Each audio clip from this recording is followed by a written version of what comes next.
குளம் வாசம் மூக்க தொலைக்குதப்பா. எப்படி ஒரு 7-8 கடை வெட்டி இருப்பாங்களா? ஏய் இதெல்லாம் பெரிய இடம் மாப்பிள்ள. எப்படியும் 10-15 கடை வெட்டுவாங்க. 10 2 எருமை கடை மிஸ் பண்ணுவேன். டேய் அங்க சன்லைட் இருக்குப்பா, பிளாக் ஆயிரும். நல்ல யாவப்படுத்தணும் இருப்பா, நான் போறேன். ஓ சாப்பாட்டு கலையிறதுல மட்டும் உன்னை அடிச்சுக்கவே முடியலமா.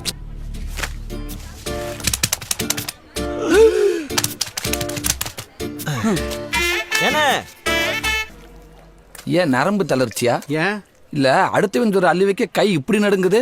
நல்லா அள்ளி விட என் டொமோட்டோ சாச்சு வர. அப்படி போ, அப்படி கோயில அப்படி கொண்டு போயிட வேண்டியது.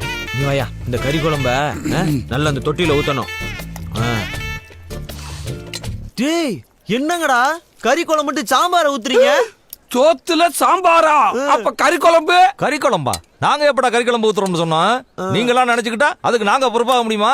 ஏன்டா இந்த சாம்பார் இளவ சாப்பிடறதுக்கு நான் ஏன்டா இங்க வரணும்? என் வீட்டுக்கே போறேன்டா. அங்க விரட்டி விட்டாங்க தானே இங்க வந்த.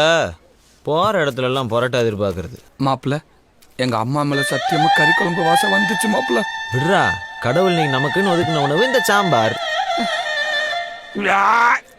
சிவனாணி வீட்டு கல்யாணம் நின்னு போச்சு.